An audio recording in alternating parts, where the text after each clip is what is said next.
Hello and welcome to another informative video of VS classes online. आप आ चुके हैं वीएस क्लासेस के ऑफिशियल प्लेटफॉर्म पे। हम पढ़ रहे थे एमपी कांस्टेबल का 2026 का जो एग्जाम होने वाला है, इस ईयर के एंड में संभावना है। उसके लिए हमारे चैनल पे यानी वीएस क्लासेस पे सिर्फ और सिर्फ आपको पूरा सिलेबस फ्री में मिलने वाला है, जिसके बारे में मैंने आपको इसके पहले भी वीडियोस में बता दिया है। हमारे में जैसे अभी हमारे चैनल में आपको मैथ्स की वीडियोस मिल जाएंगी और साथ ही साथ आपको स्टैटिक जीके मैं पढ़ा रही थी। तो मैंने आपको बताया था कि अब की बारी वर्दी हमारा पूरा लक्ष्य होगा, जिसमें हम आपको कंप्लीट सिलेबस देंगे, डेली क्लासेस आपको मिलेंगी, कोई अलग से आपको फी पे नहीं करना पड़ेगा, कोई जैसे आप वेबसाइट वगैरह से वैसा कोई भी आपको अभी टेंट्रम नहीं है। वीकली टेस्ट सीरीज होगा, पीडीएफ नोट्स आपको मिलेंगे, मॉक टेस्ट होगा, डाउट क्लासेस भी होंगे और क्योंकि यूट्यूब में है तो आपको रिकॉर्डेड बैकअप भी मिल जाएगा। मिशन कांस्टेबल 2026 अब की बारी वर्दी हमारी, जिसमें आपको पूरा सिलेबस हम अवेलेबल करवाएंगे। ठीक है, सपना आपका, साथ हमारा और जीत निश्चित है। अगर आप हमारे चैनल पे सारे सब्जेक्ट कंप्लीट करते हैं तो कंप्लीट फ्री बैच आपको मिलेगा केवल और केवल यूट्यूब पे हमारे चैनल के द्वारा। अब ये यहाँ पे इंफॉर्मेशन मैं आपको सारे वीडियोस में देती हूँ, आज भी दूंगी, कि ये हमारे चैनल का, टेलीग्राम चैनल का क्यूआर कोड है और ये इंस्टाग्राम के जो हमारा पेज है उसका क्यूआर कोड है। अगर आपको जो भी पीडीएफ नोट्स, जो कुछ भी आपको हमारे चैनल पे हम आपको पढ़ा रहे हैं, अगर आपको पीडीएफ चाहिए, नोट्स चाहिए, कुछ भी, तो आप यहाँ पर हमको ये स्कैन करके आप हमारे टेलीग्राम चैनल पे डायरेक्ट विजिट कर सकते हैं। वहां पे आपको नोट्स, पीडीएफ वगैरह मिल जाएंगे। और आप हमसे कांटेक्ट करना चाहते हैं, अगर ऑफलाइन जुड़ना चाहते हैं, तो ये हमारा ऑफलाइन कांटेक्ट है थ्रू व्हाट्सएप। आपको अगर कोई डाउट है, कुछ आपको स्पेशल क्लासेस चाहिए, आप ऑफलाइन हमसे जुड़ना चाहते हैं, तो ये हमारा जो है ऑफिशियल कांटेक्ट है, यहाँ पे आप हमको कांटेक्ट कर सकते हैं। ये हमारे इंस्टाग्राम पेज का क्यूआर कोड है, यू कैन स्कैन और आप डायरेक्ट विजिट कर सकते हैं। ठीक, तो ये कुछ इंफॉर्मेशन हुई और मैं आपको पढ़ा रही थी मिशन कांस्टेबल 2026 में स्टैटिक जीके। स्टैटिक जीके वो फैक्ट्स होते हैं जो कभी चेंज नहीं होते हैं, ये मैं आपको पिछले वीडियोस में भी बता चुकी हूँ। ये स्लाइड का मैंने आपको बोला है कि आप स्क्रीनशॉट ले लीजिए, अपने पास रखिए, क्योंकि इसमें मैंने टॉपिक मेंशन किया हुआ है कि स्टैटिक जीके में क्या क्या चीजें आती हैं। मध्य प्रदेश से क्या पूछेगा आपको, भारत के संदर्भ में आपसे क्या क्या चीजें पूछेगा, पूरे वर्ल्ड के कॉन्टेक्स्ट में इंटरनेशनली आपसे क्या क्वेश्चन एमपी कांस्टेबल में आ सकता है। एक बात याद रखिए, अगर आप हमारे चैनल पे पढ़ रहे हैं, जुड़े हुए हैं, तो आपको ये पता होगा कि वर्ल्ड अफेयर्स भी अगर कुछ चेंजेस होते हैं, आपके भारत के अंदर भी कोई चेंजेस होते हैं, तो उसके लिए आपको हमारे चैनल के प्लेलिस्ट सेक्शन में जब आप जाएंगे तो वहां पे लॉन्ग वीडियोस भी मिलेंगे, जिसमें हम बर्निंग इश्यूज भी डिस्कस करते हैं। साथ ही साथ हमारे चैनल के शॉर्ट सेक्शन में आपको 60 सेकंड की वीडियोस मिल जाएंगी, जिसमें आपको सारी इंफॉर्मेशन मिलेगी, बहुत सारी करंट अफेयर से जुड़ी हुई। ठीक, तो ये कुछ इंफॉर्मेशन थी। तो हम अभी क्या पढ़ रहे हैं, अभी हम भारत के शोध संस्थानों के बारे में पढ़ रहे हैं और आज आपका लेक्चर 3 है। लेक्चर 3 कैसे, क्योंकि इसके पहले हमने डिस्कस किया था क्या, कृषि के प्रमुख जो शोध संस्थान थे उनके बारे में हमने पढ़ा था, जो कृषि से जुड़े हुए लगभग 7 से 8 शोध संस्थान थे जिनके बारे में हमने पढ़ा था। उनकी स्थापना कब हुई, उनका पुराना नाम क्या था, उनके संस्थापक कौन थे, निदेशक कौन थे और उनकी हालिया उपलब्धि यानी रिसेंट अचीवमेंट क्या रहा है उन इंस्टीट्यूट्स का, वो हमने डिस्कस किया था। फिर हमारा लेक्चर 2 था पशुपालन संस्थान के ऊपर, जिसमें जो अलग अलग एनिमल हस्बेंड्रीज रिसर्च इंस्टीट्यूट हैं उनके बारे में हमने पढ़ा था। लगभग उसमें भी हमने 7 से 8 पढ़ा था और उससे जुड़े कुछ सवाल थे जो मैंने आपको बताए थे किस तरीके के प्रश्न बनते हैं, क्या पैटर्न रहता है। आज के विषय की अगर बात करें लेक्चर 3 की एमपी कांस्टेबल के रिलेटेड, तो हम पढ़ रहे हैं विज्ञान, अंतरिक्ष और रक्षा के प्रमुख शोध संस्थानों के बारे में, जो कि टॉपिक आता है स्टैटिक जीके के अंदर। ठीक है, क्या पढ़ने वाले हैं, विज्ञान, अंतरिक्ष, रक्षा के प्रमुख शोध संस्थान। हम उन रिसर्च इंस्टीट्यूट्स के बारे में पढ़ेंगे जो हमारे देश की रक्षा के लिए कार्य करते हैं, जो साइंस के फील्ड में कुछ चेंजेस ला रहे हैं और साथ ही साथ अंतरिक्ष के मामले में जो शोध कर रहे हैं, उन संस्थानों के बारे में हम आज जानने वाले हैं। लगभग ऐसे 10 संस्थान हैं, खास तौर पर जो भारत में इन सारी चीजों पर शोध कर रहे हैं। आज के लेक्चर में हम 5 शोध संस्थानों के बारे में पढ़ेंगे और उसके बाद और जो संस्थान बच जाते हैं वो पढ़ेंगे। अब शोध संस्थान है क्या, मैंने आपको बताया रिसर्च इंस्टीट्यूट होती है जहां पर किसी भी एक विषय पर ये लोग क्या करते हैं, रिसर्च करते हैं, क्या नए चेंजेस हुए हैं, ब्रह्मांड को लेकर के क्या बदलाव हुए हैं, वो सारी चीजें जो चल रही हैं उसकी खबर हमारे तक पहुंचाने का काम इन संस्थानों का रहता है। और एग्जाम में क्यों महत्वपूर्ण है, एग्जाम में इसलिए भी महत्वपूर्ण है, देखिए शोध संस्थानों पर सवाल तो बनते हैं, रिसर्च इंस्टीट्यूट्स पर सवाल हर बार आते हैं एमपी कांस्टेबल में, लेकिन अगर हम सिर्फ साइंस और तकनीक और रक्षा की बात करते हैं, यानी जो विषय हम पढ़ रहे हैं रिसर्च इंस्टीट्यूट में, देश में विज्ञान, रक्षा और तकनीक का विकास करने वाले प्रमुख केंद्र, उनमें से लगभग हर वर्ष 1 से 2 प्रश्न जरूर आते हैं। ठीक है, विज्ञान से संबंधित 1 से 2 प्रश्न जरूर आते हैं, भले वो कुछ अभी रिसेंट चेंजेस हुए हों उसके बारे में पूछ सकता है, किसी संस्थान के प्रमुख संस्थापक कौन रहे हैं उनके बारे में पूछ सकता है आपसे, जैसे ये भी सवाल पूछ सकता है कि DRDO के जो अभी अध्यक्ष है वो कौन है, बाबा एटॉमिक रिसर्च इंस्टीट्यूट है उसके अध्यक्ष कौन है, तो ऐसे सारे सवाल आपके एग्जाम में बनते हैं। तो हम जिस तरीके से पढ़ रहे हैं, अब हमारा फोकस क्या रहता है, स्थापना वर्ष हम पढ़ते हैं, क्योंकि वन लाइनर फैक्ट आपके कांस्टेबल में इसी तरीके से आता है, तो स्थापना वर्ष हम पढ़ेंगे, मुख्यालय कहाँ है किसी भी एक संस्थान का वो पढ़ेंगे, प्रमुख तथ्य पढ़ेंगे उसके बारे में, यानी उन्होंने क्या कार्य किया है या क्या कार्य करते हैं और उनकी हालिया उपलब्धि क्या रही है, ये सारी चीजें हम पढ़ते हैं। ठीक है, तो आज का जो हमारा टॉपिक है पहला, वो है भारतीय अंतरिक्ष अनुसंधान संस्थान, यानी जस्ट मिनट, हाँ, तो पहला हमारा जो टॉपिक है वो क्या है, भारतीय अंतरिक्ष अनुसंधान संस्थान। अब इसमें इसरो लिखा हुआ है, हम सारे फुल फॉर्म्स भी जानते जाएंगे, यानी पहला हमारा टॉपिक क्या है, इंडियन स्पेस रिसर्च ऑर्गेनाइजेशन।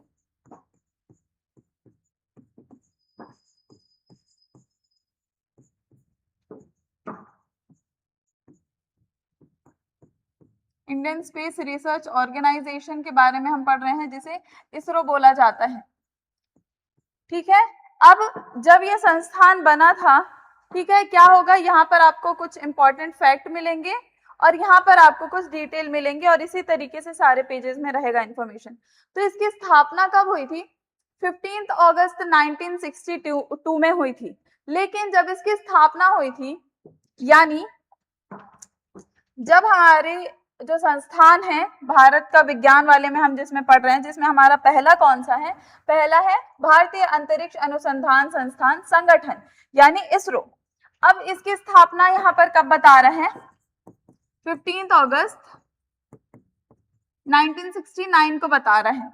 ठीक है, क्या बता रहा है, 1969 को बता रहा है, लेकिन जब इस संस्थान की स्थापना हुई थी तो क्या इसका नाम यही था, बिल्कुल नहीं, ये जो नाम आप अभी जानते हैं ये नाम कब पड़ा था, ये नाम 1962 में पड़ा था। ठीक है, 1962 में पड़ा था। कैसे, देखिए जब ये संस्थान बना था तो ये संस्थान नहीं था, यानी ये संगठन का रूप बाद में लिया है इस संस्थान ने, पहले ये एक समिति के तौर पर चलता था, कार्य ये संस्थान तब भी करती थी लेकिन पहले समिति के रूप में काम करता था ये संस्थान, और समिति के रूप में इसका नाम क्या था, इनकोस्पर, जैसा कि आपको यहाँ पर दिख रहा होगा। जब इस संस्थान की स्थापना हुई थी तो इसका नाम क्या था, इनकोस्पर था, और उस समय यानी 1962 से ये संस्थान चली आ रही है, लेकिन इसका नाम इसरो 1969 में पड़ा, और जिस समय ये संस्थान चल रही थी 1962 में इनकोस्पर के नाम से। ठीक है, तो उसका फुल फॉर्म क्या होगा, पुराना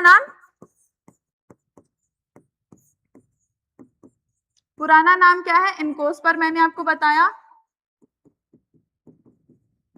ठीक, और ये कब से था, 1962 से था, और इसका फुल फॉर्म क्या होगा,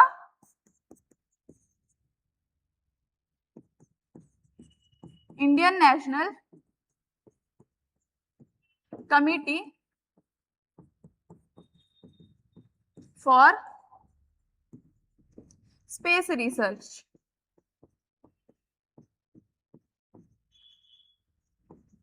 ठीक है, यानी एक बार पूरा फैक्ट समझिए, इंडियन स्पेस रिसर्च ऑर्गेनाइजेशन के बारे में हम पढ़ रहे हैं, जिसकी स्थापना 15 अगस्त 1969 को हुई थी। लेकिन ये संस्थान पहले से कार्य कर रही थी, यानी 1962 से कर रही थी, लेकिन तब ये एक समिति के तौर पर काम कर रही थी, एक कमेटी के तौर पर काम कर रही थी, और उस समय इसका नाम इनकोस्पर था।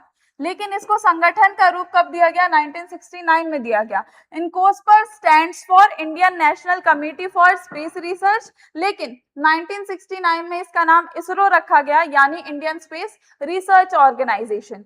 तो नए नाम पुराने नाम कब थे, नया नाम कब पड़ा, ये भी जानना जरूरी है। तो पुराना नाम 1962 समिति के तौर पर काम करता था, और संगठन के रूप में जब ये काम करना शुरू किया ऑर्गेनाइजेशन के रूप में, तो 1969 जान लेंगे। अब इसके जो संस्थापक हैं डॉक्टर विक्रम साराभाई हैं, डॉक्टर विक्रम साराभाई इसके संस्थापक हैं, और इसका मुख्यालय अभी कहाँ है? मुख्यालय बेंगलुरु कर्नाटका में है। ठीक है, इसके प्रमुख अध्यक्ष कौन है? एस सोमनाथ जो है इसके प्रमुख अध्यक्ष हैं, और इसरो के 10वें अध्यक्ष हैं। ये इसरो के 10th जो अध्यक्ष है वो कौन है? एस सोमनाथ। ठीक, तो ये प्रमुख अध्यक्ष हैं। अब ये जो संस्थान है इसरो, ये काम किन बारे में करती है? इसका प्रमुख कार्य क्या है? उपग्रहों, सैटेलाइट का निर्माण, रॉकेट तकनीक और अंतरिक्ष अन्वेषण करना। ये हिंदी में हो गया। अब इसको थोड़ा डिटेल में अगर मैं आपको समझाऊं तो इनका कार्य क्या है ये समझते हैं। ये आपने ये समझ लिया, नाम, नया नाम, पुराना नाम, ये सब कुछ। चलिए अब इनके वर्क यानी कार्य के बारे में समझते हैं। देखिए इनका जो काम है उसको हम कैसे डिवाइड करते हैं, 3 पार्ट्स में डिवाइड करके समझते हैं। पहला क्या है? सारी चीजें बहुत आराम से समझाऊंगी मैं, बस आप समझते रहिएगा। सैटेलाइट एंड रॉकेट, ये मान लीजिए पहला काम। दूसरा क्या होगा इनका? Earth exploration, sorry earth observation and communication, ये इनका दूसरा कार्य हो गया। तीसरा कार्य क्या है? तीसरा कार्य है स्पेस एक्सप्लोरेशन का। अब ये काम क्या है? पहले पिछली स्लाइड में चलते हैं और पढ़ते हैं। मुख्य कार्य में क्या बताया है? उपग्रहों यानी सैटेलाइट का निर्माण करने वाली संस्था है ये। दूसरा, रॉकेट तकनीक और अंतरिक्ष अन्वेषण करती है। अब इसको और आसान भाषा में समझाती हूं मैं।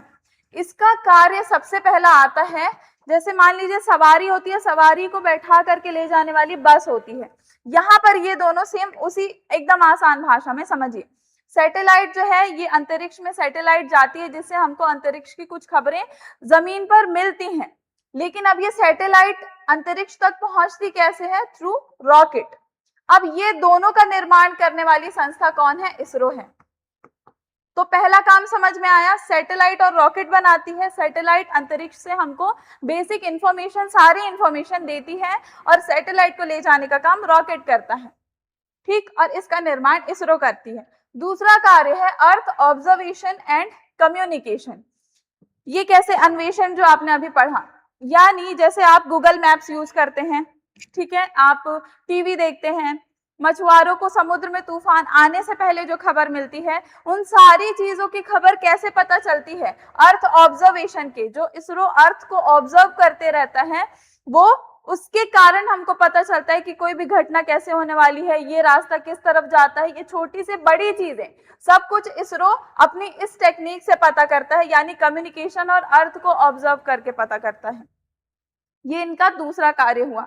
तीसरा कार्य क्या है? स्पेस एक्सप्लोरेशन, यानी जो इसरो है वो स्पेस को एक्सप्लोर भी करता है। जैसे आप लोग अपने इंस्टा बायो में या कहीं पे भी लिखते हैं ना कि आप वर्ल्ड एक्सप्लोर कर रहे हैं, आप दुनिया घूम रहे हैं, दुनिया में अलग अलग जो जगह है जिनके बारे में आप जाना चाहते हैं, वहां के बारे में जानना चाहते हैं, वैसे इसरो जो है ना वो स्पेस एक्सप्लोर करता है। कैसे करता है?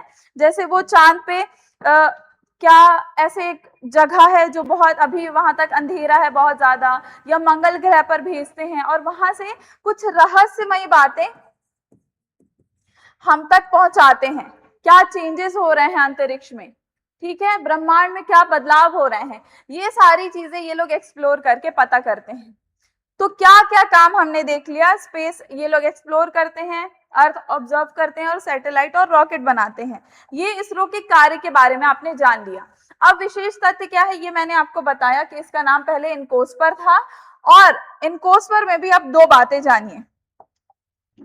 मैंने आपको नया नाम पुराना नाम बताया, फिर इनके काम के बारे में बताया, ठीक है, इनके काम के बारे में आपने जान लिया। अब जानिए इनकोस्पर के बारे में। अब जब ये इनकोस्पर जिस तरीके से 1962 में ये काम करता था, ठीक है, उस समय इसने जो सबसे पहला रॉकेट बनाया था वो इतना हल्का था, इतना ज्यादा हल्का था और इतना छोटा था कि उसे साइकिल पर ले जाया गया था एक जगह से दूसरी जगह। फिर इन्होंने पहला उपग्रह बनाया था, इनकोस्पर ने पहला उपग्रह बनाया था जिसका नाम आर्यभट्ट रखा गया। आर्यभट्ट रखा गया और इसे बैलगाड़ी पर ले जाया गया था। तो भारत का पहला उपग्रह इनकोस्पर ने बनाया और सबसे पहला जो रॉकेट था वो इतना छोटा था कि उसे साइकिल पर ले जाया गया था। तो ये कुछ बेसिक इंफॉर्मेशन थी जो आपको यहाँ पर मिल गई, ठीक। ये हमने कौन से संस्थान के बारे में पढ़ा, भारतीय अंतरिक्ष अनुसंधान संस्थान के बारे में पढ़ लिया। अब इनकी हालिया उपलब्धि यानी रीसेंट अचीवमेंट के बारे में जानते हैं। रीसेंट अचीवमेंट में क्या लिखा हुआ है, चंद्रयान 3 कि चंद्रमा के दक्षिणी ध्रुव पर सफल लैंडिंग पहली उपलब्धि, और दूसरा क्या है, दूसरा है आदित्य L1। इसके बारे में समझाती हूं।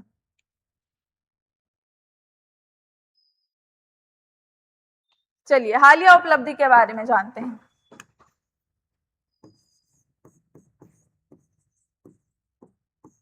रीसेंट जो इनका उपलब्धि है उसके बारे में जानिए।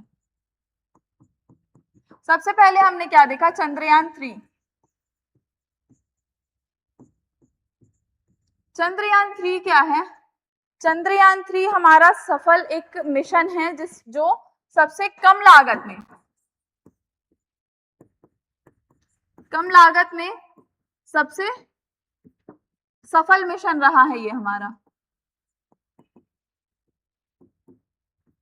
अब इसमें हमने क्या किया है, हम चांद के उस हिस्से पर गए हैं जहां पर आज तक कोई दूसरा देश नहीं जा पाया है, ठीक है, कोई दूसरा देश नहीं जा पाया है। और चंद्रयान 3 ने इसे बहुत कम बजट में, यानी हॉलीवुड में जो फिल्म्स बनती हैं उनके लागत से भी कम लागत में हमने अपने विक्रम लैंडर को चांद पर लैंड करवाया है।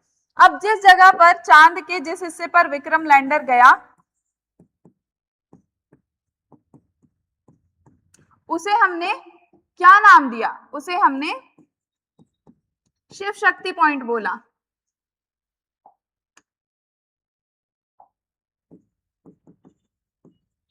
शिव शक्ति पॉइंट हमने उस जगह को नाम दिया है। तो क्या समझ में आया, पहली उपलब्धि इनकी क्या है, चंद्रयान 3, ठीक है, जो कम लागत का सबसे सफल मिशन रहा है।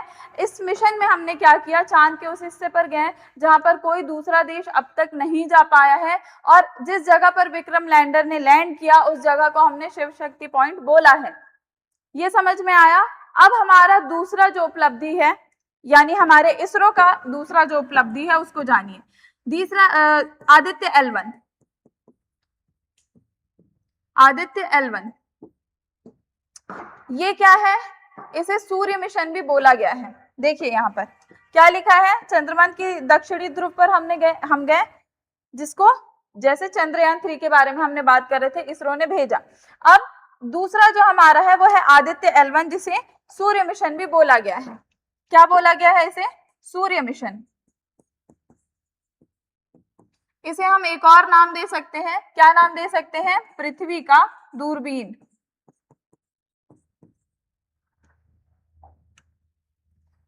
क्यों नाम देंगे हम इसे, ये पृथ्वी का दूरबीन क्यों बोल रहे हैं हम इसे, देखिए ये जो हमारा मिशन है आदित्य L1 जो इसरो ने किया है, इसमें क्या है, पृथ्वी से 15 लाख किलोमीटर दूर हमने अपना एक सैटेलाइट भेजा है जो क्या करता है, 24 घंटे सूर्य पर नजर रख रहा है और वो सफल है इस चीज में। इस कारण हमने इसको पृथ्वी का दूरबीन कहा है और इसे सूर्य मिशन का नाम दिया गया है। तो ये आपने इसरो के बारे में जान लिया। स्थापना 1969 में हुई। कब नाम इनका बदला गया, फिर इसका मुख्यालय कर्नाटक में है। इसके 10वें जो अध्यक्ष हैं उनका नाम एस सोमनाथ है। मुख्य कार्य इसका मैंने आपको बता दिया, क्या क्या कार्य ये लोग करते हैं। फिर इनकोस्पर के बारे में हमने जाना और इनकी 2 हालिया उपलब्धि के बारे में हमने जाना। ये हमारा पहला संस्थान था जो विज्ञान से जुड़ा हुआ था। ये सारी चीजें आपको नोट्स में मिल जाएंगी, कोई ऐसी दिक्कत की बात नहीं है। चलिए, अब हमारा दूसरा जो है वो क्या है, सतीश धवन अंतरिक्ष केंद्र यानी सतीश धवन स्पेस सेंटर। क्या है? Satish Dhawan space centre. अब इसका पुराना नाम जानिए। ये तो इसका रीसेंट नेम है ना। अब इसका पुराना नाम जानिए। इसका पुराना नाम है श्रीहरिकोटा हाई एल्टीट्यूड रेंज।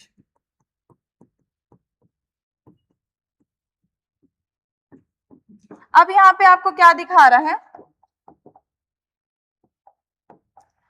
1971 में इसकी स्थापना हुई थी और तब इसका नाम क्या था, श्रीहरिकोटा।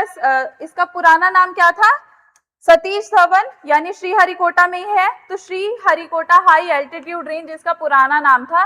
लेकिन सतीश धवन जो एक साइंटिस्ट हैं, उनके नाम पर इसको नाम रखा गया, इसका नाम रखा गया। 2002 में इसका नाम बदला गया, यानी पुराना नाम क्या था, श्रीहरिकोटा हाई एल्टीट्यूड रेंज। ठीक है, स्थापना के बाद से यही नाम चल रहा था, लेकिन 2002 में ये नाम बदला गया और इसका सतीश धवन स्पेस सेंटर रखा गया। ये नाम के बारे में थोड़ी सी डिकोडिंग हो गई, 2002 में बदला गया। अब इसका मुख्यालय श्रीहरिकोटा आंध्र प्रदेश में है। अब यहाँ पे एक सवाल है जो बहुत ज्यादा प्रमुख है, जो आपके कांस्टेबल के लिए भी बहुत ज्यादा इंपॉर्टेंट है। सवाल ये है कि श्रीहरिकोटा ही क्यों, जो हम पढ़ रहे हैं श्रीहरिकोटा में है, वो क्या है, वो एक द्वीप है। तो एक द्वीप पे क्यों रखा गया है ये भी हम जानेंगे, पहले कुछ बेसिक फैक्ट्स जानते हैं। तो श्रीहरिकोटा आंध्र प्रदेश में इसका मुख्यालय है। इसके निदेशक हैं ए राजराजन। इसका मुख्य कार्य क्या है, यहाँ पर इसका मुख्य कार्य जानने के पहले हम पहले ये जानते हैं कि ये श्रीहरिकोटा में क्यों है। देखिए, श्रीहरिकोटा आपको कहा, मैं आपको मैप दिखाती हूँ। चलिए, मैप देख करके आप जानिए कि श्रीहरिकोटा कहाँ है। और ये जो संस्थान हम पढ़ रहे हैं, सतीश धवन स्पेस सेंटर, इसको आप इस तरीके से भी समझ सकते हैं कि भारत में जितने भी रॉकेट लॉन्च होते हैं, उनके लॉन्च होने की जगह श्रीहरिकोटा है। यानी सारी मिसाइल जहां से लॉन्च हो रही है, उस जगह का ये क्या है, ये उस मिसाइल्स का घर है। यहीं से सारी मिसाइल्स लॉन्च होती हैं। लेकिन श्रीहरिकोटा ही क्यों, देखिए 2 रीजंस हैं, 2 मेन रीजन है। पहला क्या है, ये जो जगह आपको दिख रही है ये पूर्व में है, जो ये स्पेस सेंटर है वो पूर्व में है, और पृथ्वी जो है जो घूमती है वो पश्चिम से पूर्व की तरफ घूमती है। तो जो भी मिसाइल यहाँ से लॉन्च किया जाएगा उसके, क्योंकि पृथ्वी जिस दिशा में घूम रही है पश्चिम से पूर्व की तरफ, उससे क्या होगा, जो मिसाइल्स यहाँ से लॉन्च की जाएंगी उनको प्राकृतिक धक्का मिलेगा, जिसके कारण हमारा ईंधन भी बचेगा। इसी कारण आपने पहले स्लाइड में पढ़ा था कि कम लागत वाला हमारा जो भी मिशन रहता है वो रहता है। क्यों रहता है, क्योंकि हम अपनी जो लोकेशन है उसको बहुत अच्छे से यूज करते हैं, और इसी कारण सतीश धवन स्पेस सेंटर जो है वो पूर्व में है और हमने इसी को चुना है। ये पहला रीजन हो गया। दूसरा रीजन क्या है, यहाँ पर जो आप इलाका देख रहे हैं ये बे ऑफ बंगाल है, यानी बंगाल की खाड़ी है। अगर कोई मिशन ऐसा हमारा चलता है, कोई हम कुछ प्रैक्टिस कर रहे हैं या फिर हम कुछ ये देख रहे हैं कि मिसाइल्स वगैरह सही है या नहीं, असेंबलिंग हो रहा है, उस वक्त अगर कोई हादसा होता है लॉन्चिंग के वक्त कुछ भी, तो जो मिसाइल है अगर कुछ टेक्निकल ग्लिच आता है तो जो भी लॉस होगा वो इस तरफ होगा, ह्यूमन लॉस बहुत ज्यादा नहीं होगा। तो ह्यूमन लॉस ना होने के लिए इसका एक यानी सेफ्टी रीजन भी है, आप इसको सेफ्टी रीजन में रख सकते हैं। तो सेफ्टी रीजन के कारण इसका लोकेशन हमने श्रीहरिकोटा रखा है। तो ये एक बहुत प्रमुख सवाल था कि श्रीहरिकोटा ही क्यों चूज किया गया। अब मुख्य कार्य इनका क्या है, मुख्य कार्य समझ लेते हैं। इनके भी 3 प्रमुख कार्य हैं।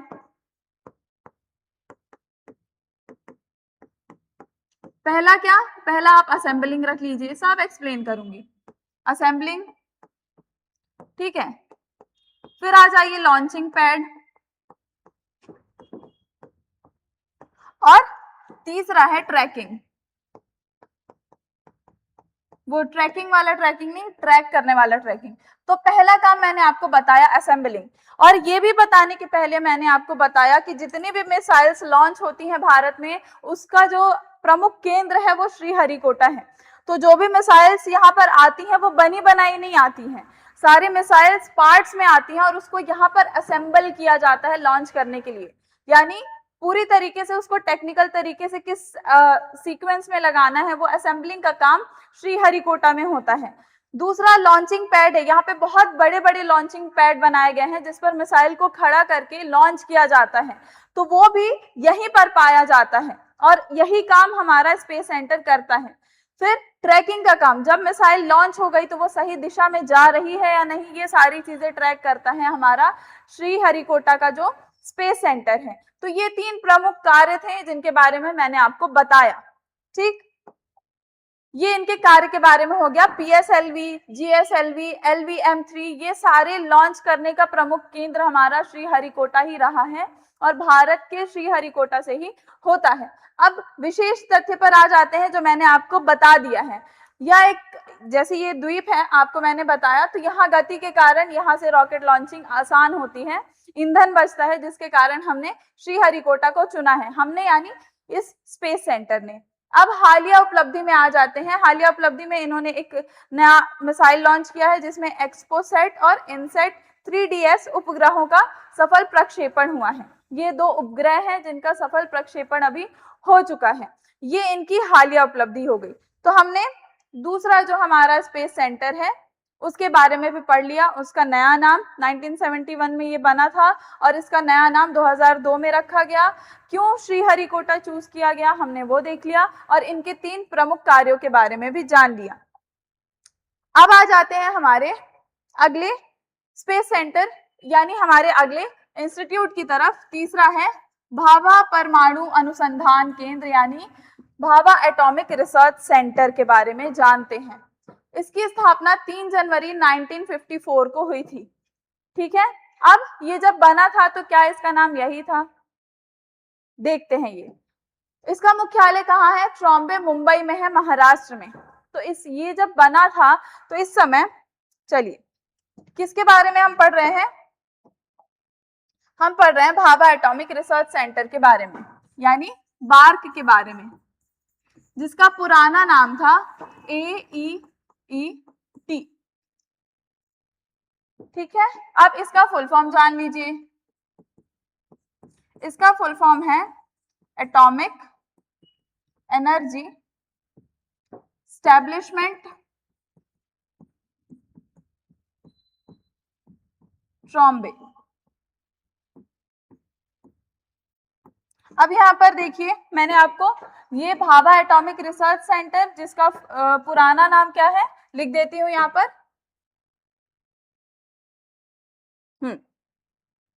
चलिए क्या मैंने बताया? पुराना नाम AEET यानी एटॉमिक एनर्जी एस्टैब्लिशमेंट ट्रॉम्बे, ये इसका पुराना नाम है। 1954 में ये बना था, ठीक है। लेकिन इसका जो नया नाम, क्योंकि इसका ये नया नाम है ना, पुराना नाम मैंने आपको क्या बताया? पुराना नाम मैंने आपको बताया है AEET, ठीक है, एटॉमिक एनर्जी एस्टैब्लिशमेंट ट्रॉम्बे, ये इसका पुराना नाम है। जब ये बना था कब? 1954 में, तो यहां हम 1954 लिख देते हैं। लेकिन जो इसका नया नाम है यानी भाभा एटॉमिक रिसर्च सेंटर,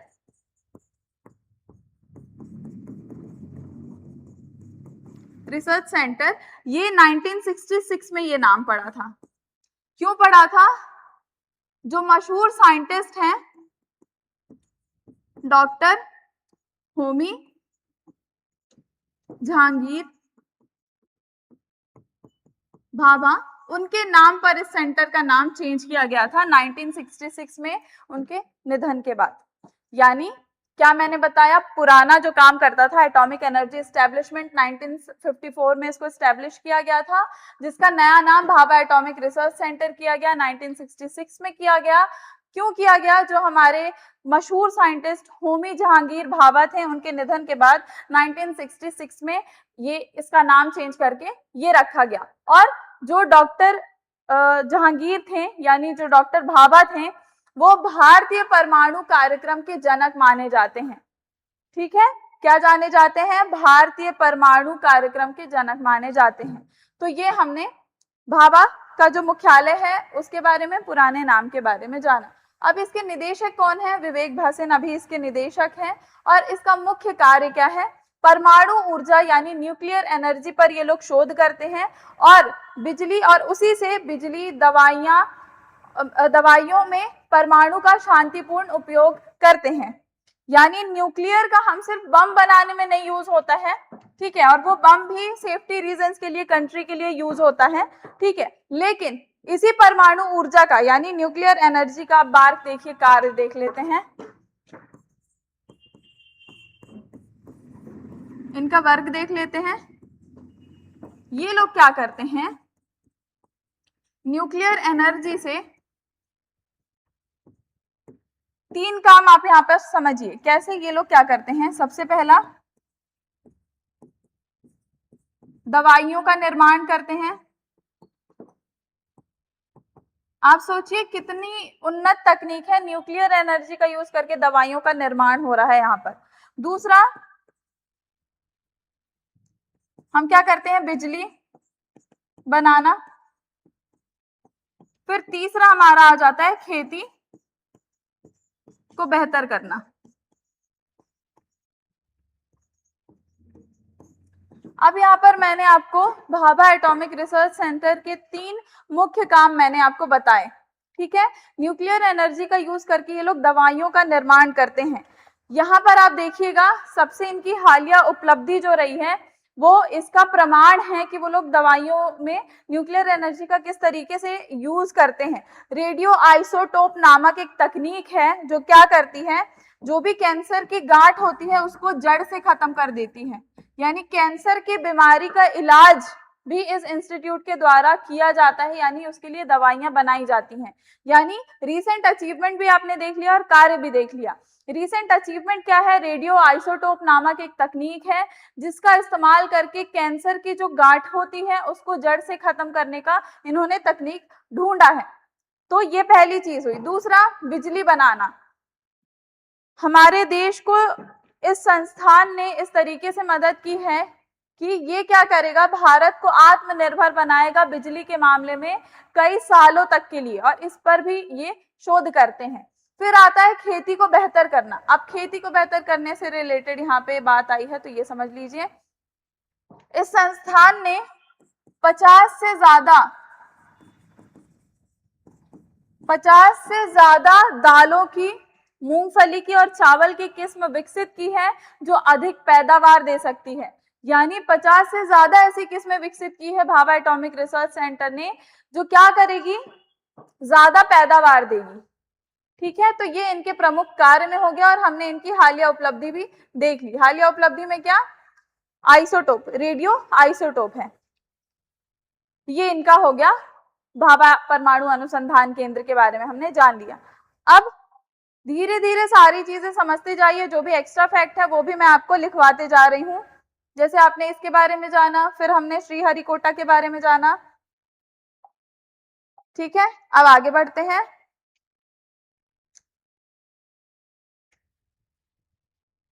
बहुत ज्यादा टफ नहीं है कोई भी चीज, यहाँ पर बहुत आसान है, ठीक है। आप पढ़ेंगे तो सब कुछ आसान लगेगा। चौथा हमारा है इंदिरा गांधी परमाणु अनुसंधान केंद्र। न्यूक्लियर एनर्जी पर काम करने वाला ये दूसरा सबसे बड़ा संस्थान है। यानी क्या मैंने बोला, दूसरा सबसे बड़ा जो संस्थान है जो न्यूक्लियर एनर्जी पर काम करता है, ठीक है। अब इसकी स्थापना कब हुई थी? 1971 में इसकी स्थापना हुई थी और इसका मुख्यालय कल्पक्कम तमिलनाडु में है। ये भी हमारे भारत के पूर्व क्षेत्र में आता है। जैसे मैंने आपको श्रीहरिकोटा के बारे में बताया था, जहां से लॉन्च होती हैं सारी मिसाइल्स, ठीक उसी तरह ये न्यूक्लियर एनर्जी पर काम करता है और ये भी कहां पर है? ये भी भारत के पूर्व में पड़ता है। इसके निदेशक बी वेंकट रमन है। ठीक है, मुख्य कार्य क्या है? फास्ट ब्रीडर रिएक्टर तकनीक का विकास करना। ये संस्थान जो है खासम खास ऊर्जा का इस्तेमाल करती है और ऊर्जा पर ही ये लोग शोध करते हैं, एनर्जी पर शोध करते हैं, जिसमें उन्होंने अभी मुख्य कार्य इनका क्या है? फास्ट ब्रीडर रिएक्टर तकनीक विकास की है। फास्ट ब्रीडर रिएक्टर जो टेक्निक है उसमें क्या होता है? आप जितना ज्यादा ईंधन इस्तेमाल करेंगे उससे कई ज्यादा ईंधन की पैदावार होगी। इस संस्थान ने ऐसी टेक्नोलॉजी विकसित की है। अब यहाँ पर विशेष तथ्य में आते हैं। ठीक है, थोरियम। थोरियम क्या होता है? ये केमिकल एलिमेंट है। ठीक है, ये केमिकल एलिमेंट है थोरियम नामक, और इसी का इस्तेमाल करके यहाँ पर क्या होता है? बिजली बनाने की कोशिश की जा रही है, कोशिश की गई है, और उसी का थोरियम का ही ये क्या है? मुख्य केंद्र है। ठीक, ये इसका विशेष तथ्य है। थोरियम के मामले में इंडिया बहुत ज्यादा रिच है। ठीक है, तो इसलिए हम इसका इस्तेमाल कर रहे हैं। अब हालिया उपलब्धि में आते हैं। 500 मेगावाट का प्रोटोटाइप फास्ट ब्रीडर रिएक्टर। जैसे मैंने अभी आपको बताया, फास्ट ब्रीडर रिएक्टर क्या होता है कि आप जितना ईंधन इस्तेमाल करेंगे उससे कहीं ज्यादा ईंधन की पैदावार होगी। तो उसका एक 500 वाट का प्रोटोटाइप हमने क्या किया है? तैयार किया है। हमने जब भी मैं बोलूंगी तो आप इस संस्थान के बारे में समझिएगा या उस संबंधित संस्थान के बारे में समझिएगा। ठीक है, तो इनकी हालिया उपलब्धि ये है, और एक और हालिया उपलब्धि है इनकी, मैं बता देती हूँ आपको, जो यहाँ पर मेंशन नहीं है।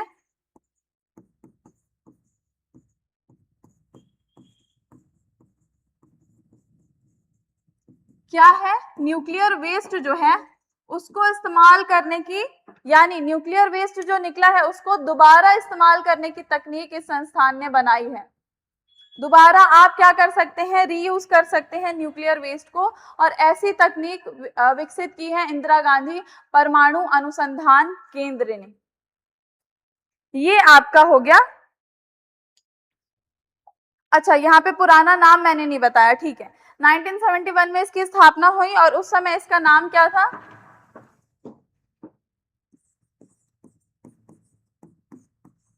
पुराना नाम देख लीजिए, reactor research centre. Reactor research centre ये इसका पुराना नाम था, लेकिन बाद में इसका नाम बदल दिया गया। इसका नाम बाद में बदल दिया गया। क्या नाम रखा गया?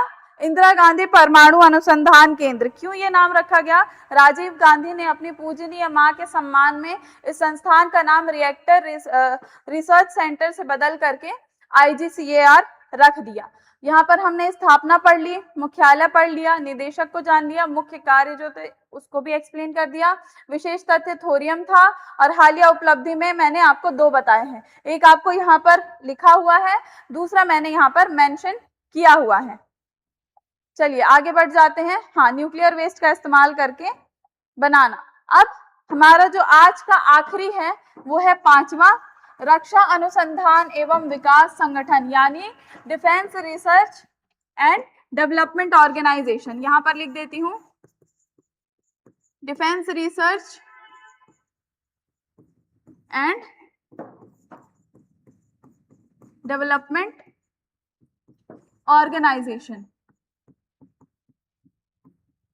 इस संस्थान को खासम खास किस नाम से जाना जाता है?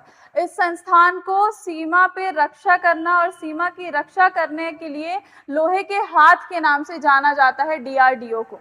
और इस संस्थान का एक विशेष मोटो क्या है? बलस्य मूलम विज्ञानम, यानी शक्ति का आधार विज्ञान है। ये जो संस्कृत में आपको श्लोक दिख रहा है, बलस्य मूलम विज्ञानम, इसका हिंदी अर्थ क्या है? चलिए यही लिख देती हूं, शक्ति का आधार विज्ञान है। ये इसका हिंदी अनुवाद होगा। ठीक है, और इस संस्थान ने बहुत अच्छी अच्छी मिसाइलों का निर्माण किया है।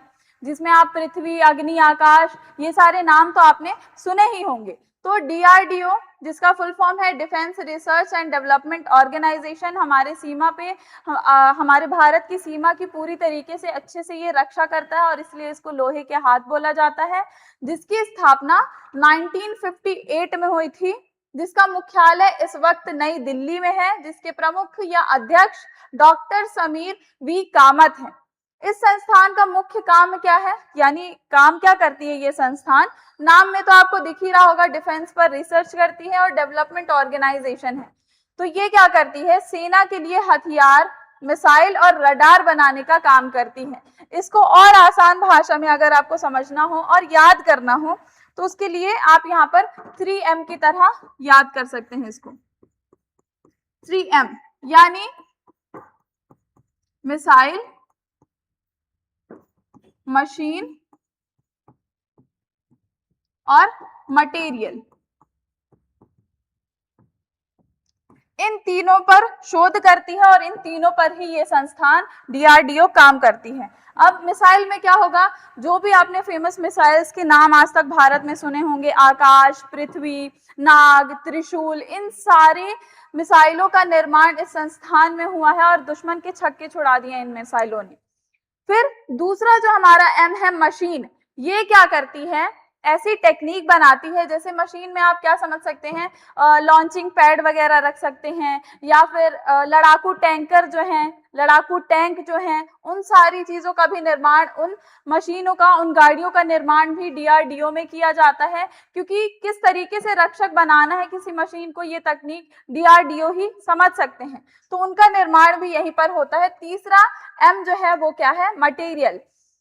जो भी सीमा पे हमारे जवान रहते हैं, जैसे सियाचिन में बहुत ज्यादा ठंड होती है, तो वहां पर ठंड ना लगने लायक कपड़े इस तरीके के निर्माण किए गए हैं इसी संस्थान में, यानी सियाचिन की ठंड को रोकने वाले कपड़े भी इस संस्थान में बनाए गए हैं। फिर आप बुलेट प्रूफ जैकेट की बात कर सकते हैं, उसका भी निर्माण इस संस्थान में किया गया है। तो इन सारी चीजों पर यह संस्थान क्या करता है, काम करता है। कौन सा, डिफेंस रिसर्च और डेवलपमेंट ऑर्गेनाइजेशन। तो इनके मुख्य कार्य के बारे में हमने जान लिया। विशेष तथ्य क्या है, मोटो इनका बलस्य मूलम विज्ञानम, मैंने आपको बता दिया। अग्नि, पृथ्वी जैसी महान मिसाइलें इस संस्थान में बनाई गई हैं, बहुत पुरानी संस्थान है। अब इसकी हालिया उपलब्धि क्या है, अग्नि 5 मिसाइल का सफल परीक्षण किया गया है, जो MIRV, क्या मैंने बताया आपको, अग्नि 5। चलिए इसके बारे में थोड़ा जान लीजिए। हालिया उपलब्धि में यानी रिसेंट अचीवमेंट में आपने क्या देखा, अग्नि 5 क्या लिखा हुआ है, ये भी एक मिसाइल का नाम है, इसको याद रखिएगा, स्टार बना रही हूं, अग्नि 5 लिखा हुआ है यहां पर, जो कि बना करके तैयार कब हुई, मार्च 2024 में इसको यूज किया गया था। अब ये कैसी मिसाइल है, ये MIRV तकनीक से लैस है, यहां पर लिखा हुआ है MIRV तकनीक से लैस। अब MIRV तकनीक क्या होती है, MIRV का तकनीक का इस्तेमाल करके अग्नि 5 को बनाया गया है, जिसमें क्या होगा, ये मिसाइल एक ही बार में जब जाएगी ऊपर तो दुश्मन के अलग अलग ठिकानों पर न्यूक्लियर बम गिरा सकती है, ऐसी इसकी क्षमता है। सिर्फ एक जगह नहीं, कई जगह जहां पर भी दुश्मन के ठिकाने हैं वहां पर ये अटैक कर सकती है एक ही बार में, और इसे ही MIRV टेक्निक बोला जाता है। और यही इनकी हालिया उपलब्धि में जोड़ा जाता है, सबसे शानदार उपलब्धि मानी जाती है। अब इन सारी चीजों से होता क्या है, जो बाकी देश हैं जिनसे संबंध अच्छे नहीं हैं, उन्हें दूर रखने के लिए ये सारी तकनीकें काम आती हैं। अब क्योंकि हम DRDO के बारे में पढ़ रहे हैं, तो यहाँ पर एक और बात निकल करके आती है, जो हमारे मिसाइल मैन कहे जाते हैं डॉक्टर APJ अब्दुल कलाम, उन्होंने इस संस्थान का बहुत ज्यादा इंपॉर्टेंस बताया था अपने जीवन में, अपने सक्सेस में, और इस संस्थान के साथ मिलकर के उन्होंने 5 सबसे महत्वपूर्ण मिसाइल्स बनाई थी, जिसमें आप इसको कैसे याद कर सकते हैं मैं आपको बताती हूं। ये पांचों मिसाइल बहुत ज्यादा जरूरी हैं, ठीक है, इसको आप ऐसे याद कर सकते हैं। पटना के नाम से आप इन मिसाइलों को याद कर सकते हैं, पृथ्वी, अग्नि, ठीक है, त्रिशूल, फिर आपका आ जाएगा नाग, और फिर आपका आ जाएगा आकाश। ये कुछ बहुत ज्यादा महत्वपूर्ण मिसाइलें हैं जिसे डॉक्टर एपीजे अब्दुल कलाम ने बनाया था इसी संस्थान के साथ मिल करके, डीआरडीओ के साथ मिल करके, जिसने बहुत ही अच्छा अपना प्रदर्शन दिया था। तो ये आज सारी जो हमारी विज्ञान से जुड़ी या सुरक्षा से जुड़ी कुछ प्रमुख संस्थान थे, उनके बारे में हमने जाना है। आगे भी कुछ और प्रमुख संस्थान हैं जिनके बारे में हम आगे के लेक्चर्स में जानेंगे। आज किन किन संस्थानों के बारे में हमने जाना? सबसे पहले हमने भारतीय अंतरिक्ष अनुसंधान संगठन के बारे में जाना, जिसमें जो भी एक्स्ट्रा फैक्ट थे उसके बारे में मैंने आपको बताया, पुराना नाम, नया नाम, संस्था बनी कब थी, ठीक है, उसके निदेशक कौन है, मुख्यालय कहाँ है। फिर हमने दूसरा सतीश धवन अंतरिक्ष केंद्र, जिसको श्रीहरिकोटा हाई एल्टीट्यूड रेंज के नाम से जाना जाता था, यहाँ पर मैंने आपको वो चीज बता दी। इसका लोकेशन श्रीहरिकोटा क्यों रखा गया ये भी मैंने आपको बता दिया, ठीक है, क्योंकि सुरक्षा के कुछ दो प्रमुख कारण थे जिनके कारण इनको रखा गया। फिर हमने भाभा एटॉमिक रिसर्च सेंटर, जिसका पुराना नाम क्या था, एटॉमिक एनर्जी एस्टैब्लिशमेंट ट्रॉम्बे, उसकी पूरी इंफॉर्मेशन मैंने आपको दी। इनका प्रमुख कार्य क्या होता है वो भी मैंने आपको आसान भाषा में समझाया, हालांकि ये यहाँ पर भी लिखा हुआ है। फिर चौथा हमने इंदिरा गांधी परमाणु अनुसंधान केंद्र के बारे में पढ़ा, जिसका पुराना जो नाम था वो रिएक्टर रिसर्च सेंटर था, जो कि नाम बाद में बदल दिया गया इंदिरा गांधी जी के सम्मान हेतु।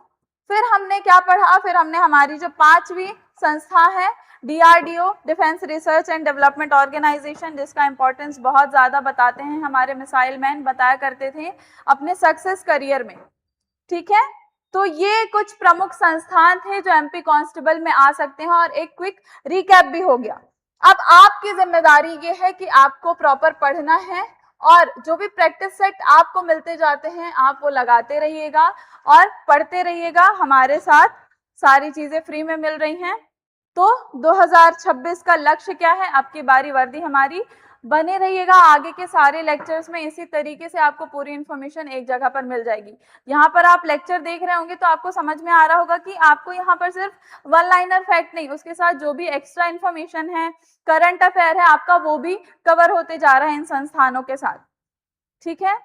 तो एक जगह पर सारी चीजों को समझने के लिए वीएस क्लासेस के साथ बने रहना है और अच्छे से पढ़ना है।